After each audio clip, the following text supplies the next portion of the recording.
السلام علیکم ورحمۃ اللہ وبرکاتہ۔ آج ہم پڑھیں گے سورہ آل عمران کی آیت نمبر 64 سے 71 تک ایک رکوع انشاءاللہ۔ اعوذ باللہ من الشیطان الرجیم، بسم اللہ الرحمن الرحیم۔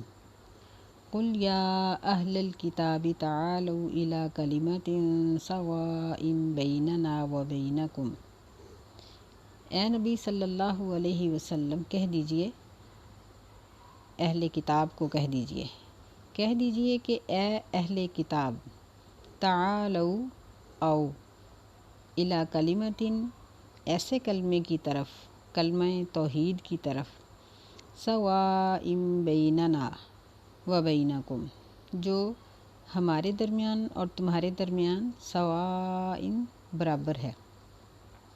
اور وہ کیا ہے؟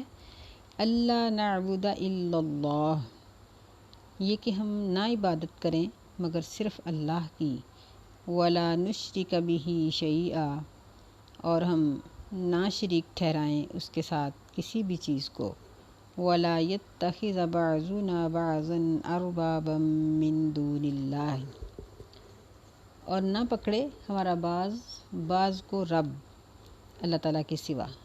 فَإِن تَوَلَّوْا، پس اگر وہ پھر جائیں، اپنی بات سے بدل جائیں، فَقُولُوا اشْهَدُوا بِأَنَّا مُسْلِمُونَ، تو پس ان کو کہہ دو کہ تم گواہ رہو کہ بے شک ہم مسلمان ہیں۔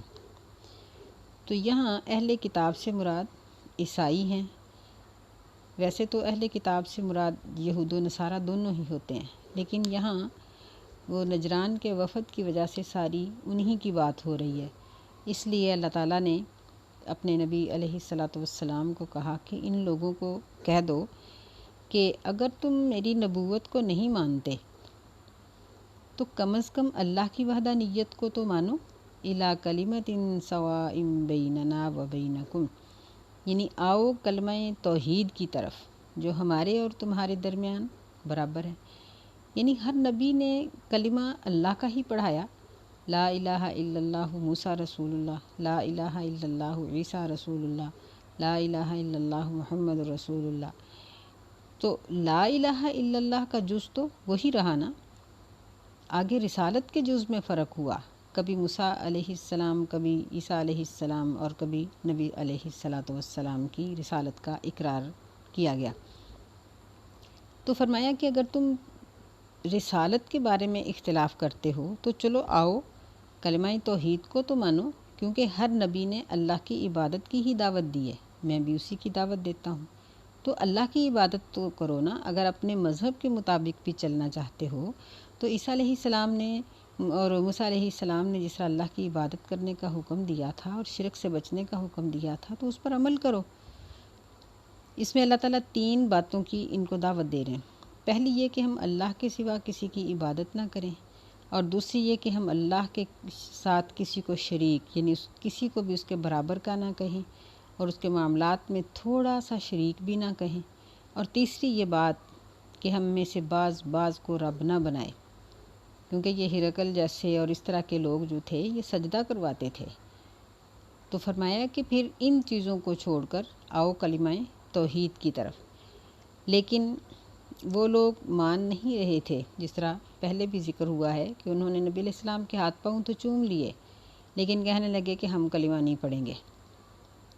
تو اللہ تعالیٰ نے فرمایا کہ فَإِن تَوَلَّوْا، پس اگر وہ پھر جائیں، یعنی پھر بھی بات کو نہ مانیں، فَقُولُوا اشْهَدُوا بِأَنَّا مُسْلِمُونَ، پس ان کو کہہ دو کہ تم گواہ رہنا کہ بے شک ہم مسلمان ہیں، یعنی ہم اللہ تعالیٰ کی اطاعت اور فرما برداری کرتے ہیں، تم اگر نہیں مانتے ہو تو تمہاری اپنی مرضی ہے۔ اللہ تعالیٰ نے پھر اہل کتاب کو چند تنبیہات کی ہیں، اس گزشتہ آیت میں بھی اور آئندہ آیات میں بھی۔ فرمایا یا اہل الکتاب لم تحاجون فی ابراہیم، اے اہل کتاب تم کیوں جھگڑا کرتے ہو ابراہیم علیہ السلام کے بارے میں؟ لما کا معنی کیوں، تحاجون یعنی آپس میں ایک دوسرے سے کیوں جھگڑتے ہو ابراہیم علیہ السلام کے بارے میں۔ وما انزلت التوراۃ والانجیل الا من بعدہ، اور نہیں اتاری گئی تورات اور نہ انجیل مگر اس کے بعد۔ افلا تعقلون، کیا بس تم عقل نہیں کرتے ہو؟ یعنی ابراہیم علیہ السلام اللہ تعالیٰ کی طرف سے شہرت یافتہ ہستی تھے، لوگ ان سے محبت کرتے تھے اور ان کے ساتھ اپنے آپ کو منسوب کر کے عزت سمجھتے تھے، اس لیے یہودی کہتے تھے کہ وہ یہودی تھے اور عیسائی کہتے تھے کہ وہ عیسائی تھے۔ اللہ تعالیٰ نے فرمایا کہ اے اہل کتاب، جب تم اس بات کو جانتے ہو کہ یہودی وہ ہیں جنہوں نے تورات کو مانا اور عیسائی وہ ہیں جنہوں نے اس کو انجیل کو مانا، تو یہ دونوں کتابیں تو ابراہیم علیہ السلام سے ہزاروں سال بعد میں نازل ہوئیں، تو وہ ان کے پیروکار کیسے ہو گئے؟ یہ تو بات ممکن ہی نہیں۔ وہ تو اللہ تعالیٰ کے یک طرفہ بندے تھے، سب کچھ چھوڑ چھاڑ کے اللہ کی عبادت کرنے والے تھے۔ فرمایا کہ تم عقل نہیں کرتے ہو، سمجھتے نہیں ہو۔ ہاں انتم ہؤلاء حاججتم فیما لکم بہ علم، تم تو ایسے لوگ ہو کہ تم جھگڑا کرتے ہو اس چیز کے بارے میں جس کا تمہیں علم ہے۔ فلم تحاجون فیما لیس لکم بہ علم، پس تم ان باتوں کے بارے میں کیوں جھگڑتے ہو، ما لیس لکم فیما لیس لکم، کہ جس کے بارے میں تمہیں علم نہیں ہے۔ یعنی جس چیز کی حقیقت کو جانتے ہو اس پر تو ٹھیک ہے بحث کر لو، جس بات کی حقیقت کو نہیں سمجھتے ہو اس پر کیوں بحث کرتے ہو؟ واللہ یعلم وانتم لا تعلمون، اور اللہ تعالیٰ خوب جانتا ہے اور تم نہیں جانتے ہو۔ یعنی ایک تو یہی ابراہیم علیہ السلام کے یہودی عیسائی ہونے کے بارے میں کہ جس کا تم جانتے ہی نہیں اس پہ جھگڑا کیوں کرتے ہو۔ اسی طرح بہت سے اور بھی مسائل، کیونکہ یہود و نصارہ کی عادت تھی کہ بات پر بحث کرنا اور اس کو الجھا کے چھوڑ دینا تاکہ مسلمان نہ ہونا پڑے، تو اللہ تعالیٰ نے ایسا کرنے سے مسلمانوں کو منع کیا اور ان کو کہا مسلمانوں کو کہ ان کو دعوت دو مباہلے کی۔ بعض روایات میں آتا ہے کہ عیسائیوں کے دو شخص آئے مباہلہ کرنے کے لیے، لیکن انہوں نے پھر آپس میں بات یہ کی کہ اگر یہ نبی سچا ہوا تو پھر ہم تو کیا، ہماری نسلیں بھی تباہ ہو جائیں گی، اور وہ بھاگ گئے، انہوں نے مباہلہ کرنے کی جرأت ہی نہ کی۔ تو اللہ تعالیٰ فرماتے ہیں کہ تم کیسے عجیب لوگ ہو کہ جو چیزیں تم جانتے تھے ان کے بارے میں تو تم بحث کر چکے ہو، اب جن کو جانتے ہی نہیں ہو ان کے بارے میں بحث کیسے کرتے ہو؟ یعنی تعجب کی بات ہے نا کہ ایک فرض کر لیں کہ ایک علاقہ، ایک چیز ہم نے دیکھی ہی نہیں تو ہم اس کے بارے میں جھگڑیں ایسے شخص سے کہ جو اس کو دیکھ کے آیا ہے، یہ تو بڑی نادانی کی بات ہے نا۔ تو ایسے ہی نبی صلی اللہ علیہ وسلم جن کے پاس اللہ کا دیا ہوا علم ہے، وہ جو بات ابراہیم علیہ السلام کے بارے میں یا باقیوں کے بارے میں کر رہے ہیں، تم ان سے جھگڑتے ہو اور ان سے الٹ بات کرتے ہو حالانکہ تم نہیں جانتے ہو۔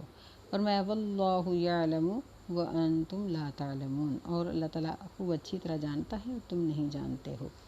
اس آیت کو ذرا دوبارہ پڑھ لیتے ہیں۔ ہاں انتم ہؤلاء، کیا تم اس طرح کے لوگ ہو کہ تم جھگڑتے ہو فیما لکم بہ علم، ان چیزوں کے بارے میں جن کا تمہیں علم ہے۔ فلم تحاجون فیما لیس لکم بہ علم، تو بس تم ان چیزوں کے بارے میں کیوں جھگڑتے ہو جن کا تمہیں علم نہیں ہے۔ واللہ یعلم وانتم لا تعلمون، اور اللہ تعالیٰ خوب جانتا ہے اور تم نہیں جانتے ہو۔ ما کان ابراہیم یہودیا ولا نصرانیا ولکن کان حنیفا مسلما، نہیں تھے ابراہیم علیہ السلام یہودی اور نہ عیسائی، یعنی دونوں مذاہب سے ان کا کوئی تعلق نہیں تھا، جس کی بہت بڑی وجہ یہ ہے کہ وہ ان مذہبوں کے پیدا ہونے سے ہزاروں سال پہلے اس دنیا سے جا چکے، تو پھر وہ ان کے پیروکار کیسے ہوں گے؟ فرمایا ما کان ابراہیم یہودیا ولا نصرانیا ولکن کان حنیفا مسلما، نہیں تھے ابراہیم علیہ السلام یہودی اور نہ ہی تھے وہ عیسائی، اور لیکن وہ مسلمان تھے یک طرفہ، سب کو چھوڑ چھاڑ کر صرف اللہ پر ایمان لانے والے۔ وما کان من المشرکین، اور وہ نہیں تھے مشرکوں میں سے۔ ان اولی الناس بابراہیم للذین اتبعوہ، بے شک لوگوں میں سے، اولا قریب تر، بے شک یہ بی ابراہیم کی با جو ہے اس کا معنی ساتھ ہوگا، بے شک ابراہیم علیہ السلام کے ساتھ زیادہ قریب لوگ للذین اتبعوہ، ضرور وہی ہیں جنہوں نے اس کی پیروی کی، وہذا النبی والذین آمنوا، اور یہ نبی بھی اور اس پر ایمان لانے والے بھی، یعنی یہ سب ہیں ابراہیم علیہ السلام کے قرابت دار۔ یہود و نصارہ کی قرابت داری کے دعوے غلط ہیں۔ واللہ ولی المؤمنین، اور اللہ تعالیٰ دوست ہے مومنوں کا، یعنی نبی صلی اللہ علیہ وسلم کی امت میں سے بھی جو لوگ مومن ہیں اللہ ان کا دوست ہے۔ تو دوست کا مطلب ہوتا ہے مدد کرنے والا، ضروریات کو پورا کرنے والا۔ تو اللہ ان کا دوست ہے جو ابراہیم علیہ السلام کے ساتھ وفا کرنے والے لوگ تھے۔ واللہ ولی المؤمنین۔ ودت طائفۃ من اہل الکتاب لو یضلونکم، ودت، یہ ود یود سے ہے ماضی کا صیغہ، محبت کرتی ہے، پسند کرتی ہے، طائفۃ ایک جماعت اہل کتاب میں سے، لو یضلونکم، کاش کہ وہ تمہیں گمراہ کر دیں، وما یضلون الا انفسہم وما یشعرون، اور وہ نہیں گمراہ کر سکتے مگر اپنے آپ کو ہی، اور وہ نہیں سمجھتے۔ یعنی یہودیوں کی، عیسائیوں کی ایک جماعت یہ چاہتی ہے اور اب بھی چاہتی ہے اور قیامت تک چاہتی رہے گی کہ مسلمان بھی ان کی طرح کے ہو جائیں۔ اللہ تعالیٰ نے فرمایا کہ یہ جتنی بھی کوششیں کرتے ہیں نا، اپنے آپ کو ہی گمراہ کرتے ہیں لیکن یہ سمجھتے نہیں۔ یعنی فی زمانہ بھی دیکھا جائے تو جس طرح انہوں نے اپنے تمام وسائل مسلمانوں کے خلاف جنگ میں جھونک رکھے ہیں، تو اس حساب سے ان کے لیے کامیابی تو صفر ہے۔ یہی چیز اللہ تعالیٰ یہاں بیان کر رہے ہیں کہ یہ چاہتے ہیں کہ تمہیں گمراہ کر دیں لیکن یہ اپنے آپ کو ہی گمراہ کر رہے ہیں، وما یشعرون، اور ان کو بھی شعور نہیں ہے۔ جب یہ جہنم کو دیکھیں گے پھر سمجھیں گے، پھر پتہ چلے گا کہ ہم نے کیا، ہمیں حکم ملا تھا اور ہم نے کیا کیا تھا، اس وقت ان کو اس بات کی سمجھ آئے گی۔ وما یشعرون، ابھی نہیں سمجھتے۔ یا اہل الکتاب لم تکفرون بآیات اللہ وانتم تشہدون، اے اہل کتاب تم کیوں کفر کرتے ہو اللہ کی آیات کے ساتھ اور تم گواہ ہو۔ یعنی اللہ نے پھر انہی لوگوں کو مخاطب کیا بار بار کہ اللہ کی آیات کا انکار کیوں کرتے ہو حالانکہ تم گواہ ہو، تمہیں ساری حقیقت کا پتہ ہے، تم نے تورات پڑھی ہے، انجیل پڑھی ہے، تو پھر بھی تم ایسے ہی کرتے ہو۔ یا اہل الکتاب لم تلبسون الحق بالباطل، اے اہل کتاب تم کیوں ملاتے ہو حق کو باطل کے ساتھ، وتکتمون الحق، اور تم حق کو چھپا جاتے ہو، وانتم تعلمون، اور تم جانتے ہو۔ یعنی مسائل کو جاننے کے باوجود ان کو چھپا جاتے ہو تاکہ تمہاری اپنی روزی روٹی چلتی رہے، اور علاقے کا چودھری اس کے خلاف اگر فتویٰ دے دیا تو وہ تو گلے پڑ جائے گا اور ملے گا بھی کچھ نہیں، سب کچھ بند ہو جائے گا۔ یہ باطل کی اتباع اور حق کو چھپانے کی باتیں ہیں۔ اللہ تعالیٰ نے اس رکوع میں عیسائیوں کو یہ کچھ نصیحتیں کی ہیں۔ پہلی تو یہی کی کہ اللہ کی ہم عبادت کریں، دوسری یہ کی کہ ہم اللہ کا کسی کو شریک نہ ٹھہرائیں، تیسری یہ کی کہ ہم اللہ کے سوا کسی کو سجدہ نہ کریں، کسی کو رب نہ مانیں، وَلَا يَتَّخِذَ بَعْضُنَا بَعْضًا أَرْبَابًا، ایک دوسرے کو رب نہ بنائیں۔ رب کا معنی ہوتا ہے پالنے والا، تو پالنے میں، پرورش کرنے میں ہر چیز آ جاتی ہے۔ تو مطلب یہ ہے کہ ہم اگر کسی بھی چیز کے بارے میں یہ ذہن رکھیں گے کہ یہ چیز فلاں جگہ سے ملتی ہے، فلاں درگاہ سے شفا ملتی ہے، فلاں سے کاروبار ملتا ہے، فلاں کی مٹی کی یہ تاثیر ہے، فلاں چیز کی، تو یہ شرک ہو جائے گا۔ ایسی چیزوں سے بچنے کا اللہ تعالیٰ نے ان کو حکم دیا اور ہمیں بھی۔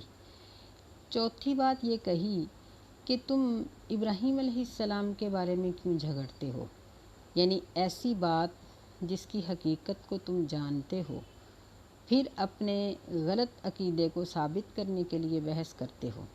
دیکھیں کہ آج مسلمانوں کی بھی یہی عادت بن گئی ہوئی ہے کہ وہ ایک مسئلہ ایک جگہ سے پوچھتے ہیں، وہاں سے جب ان کی مرضی کا جواب نہیں ملتا تو دوسرے کے پاس چلے جاتے ہیں، وہاں سے نہیں ملتا تو تیسرے کے پاس چلے جاتے ہیں، بعض اوقات تو ایک ہی عقیدے کے مختلف علماء کے پاس چلے جاتے ہیں، اور پھر تھوڑا بہت ان کو اندازہ ہو جاتا ہے کہ یہ مسئلہ میں نے اس طرح سے سوال کیا تو اس کا یہ جواب ہے، تو پھر ہم سوال ہی بدل لیتے ہیں، سوال بدل کے اپنی مرضی کا فتویٰ لیا اور نام لگا دیا کہ فلاں نے یہ فتویٰ دیا۔ نبی علیہ الصلاۃ والسلام نے اس طرح کے بحث مباحثے اور اس طرح کے جھگڑوں سے سختی کے ساتھ منع کیا ہے، اور فرمایا کہ جب ایک مسئلہ دین سے واضح ہو چکا ہے تو چاہے ساری دنیا اس کے خلاف فتویٰ دے، وہ بات تسلیم نہیں کی جائے گی۔ جس طرح یہ بڑے بڑے مسائل ہیں، مثلا طلاق کے مسائل ہیں، سود کے مسائل ہیں، کاروبار کے مسائل ہیں، تو ہم اپنی مرضی کا فتویٰ لینے کے لیے بعض اوقات ہم یعنی اپنے دین کے لوگوں کو چھوڑ کر دوسرے لوگوں کے پاس چلے جاتے ہیں، تو یہ انتہائی غلط چیز ہے۔ اللہ تعالیٰ نے یہاں یہود و نصارہ کو، عیسائیوں کو خاص طور پر تنبیہ کی ہے کہ تم ایسا کیوں کرتے ہو، اور ایسا کرنے سے ان لوگوں کو منع کیا ہے۔ پھر فرمایا 5ویں نمبر پر کہ تم اللہ کی آیات کا کفر کیوں کرتے ہو، یعنی احکامات کا انکار کیوں کرتے ہو۔ اب دیکھیں کہ مسلمان کتنے احکامات کا انکار کرتے ہیں۔ عورتوں میں دیکھیں کہ جب اپنی زیبائش کی بات ہوگی، میک اپ کی بات ہوگی، تو کتنے احکامات کا انکار کر جاتی ہیں۔ مرد کے بارے میں دیکھ لیں، مردوں کا بھی یہی حال ہے کہ وہ بہت سے ایسے فیشن اپناتے ہیں جن کا شریعت میں اس کے ساتھ تعلق نہیں ہوتا۔ تو جب ہم کوئی ایسا کام کرتے ہیں جو شریعت کے خلاف ہے تو گویا ہم اللہ کی آیت کا انکار کر رہے ہیں۔ یا عورتوں کا بے پردہ ہونا، غیر اسلامی لباس کا پہننا، اسی طرح مردوں کا داڑھی اتروا دینا یا مونچھوں کو بڑھا لینا، یا پھر ایسے میک اپ کرنا جو خواتین کے لائق ہیں، مردوں کے لیے منع ہیں، یا پھر ایسے اور بھی بہت سے مسائل، ایسے لباس پہننا مثلا جس میں ریشم ہے، یا سونے کی انگوٹھیاں پہننا، چین پہننا، سونے کے زیورات پہننا، یہ سب چیزیں یہ اللہ تعالیٰ کی آیات اور اللہ کے نبی کے احکامات کا انکار ہے، اور اللہ تعالیٰ نے ایسا کرنے سے سختی سے منع کیا۔ چھٹی بات اللہ نے یہ کہی کہ لِمَ تَلْبِسُونَ الْحَقَّ بِالْبَاطِلِ، کہ تم اپنے باطل کو حق کے اندر بدلنے کی کوشش کیوں کرتے ہو۔ کام گناہ کا ہوتا ہے اور دلیل اس کی دین سے لے آتے ہو، توڑ پھوڑ کر، موڑ کر، مروڑ کر، بدل کر دین سے اس کی تم لے آتے ہو دلیل۔ جس طرح دیکھیں کہ بینکوں میں سود ہے اور باقاعدہ وہاں علماء کے فتوے موجود ہیں کہ جی یہ جہیز فنڈ جائز ہے، یہ فلاں قسم کا فنڈ جائز ہے، یہ فلاں قسم کا فنڈ، حالانکہ یہ سارے فنڈز یہ سود ہے، یہ غلط ہے۔ تو ایک باطل چیز کو حق کے نام سے ظاہر کرنا یہ تلبیس ہے، حق کو باطل کو ملا کر ایک نیا مذہب بنا لینا یہ مسلمان کے لائق نہیں۔ اللہ تعالیٰ نے یہاں تنبیہاً اس بات سے عیسائیوں کو منع کیا ہے اور ان کے ساتھ ساتھ ہمیں بھی منع کیا ہے۔ فرمایا کہ وَأَنْتُمْ تَعْلَمُونَ، حالانکہ تم اس بات کو جانتے ہو، تمہیں اس بات کا علم ہے کہ یہ بات غلط ہے، تو پھر بھی تم ایسا ہی کرتے ہو۔ تو اللہ سے دعا ہے کہ اللہ تعالیٰ ہمیں ان 6 قسم کی گمراہیوں سے بچنے کی توفیق عطا فرمائے۔ آمین یا رب العالمین۔ السلام علیکم ورحمۃ اللہ۔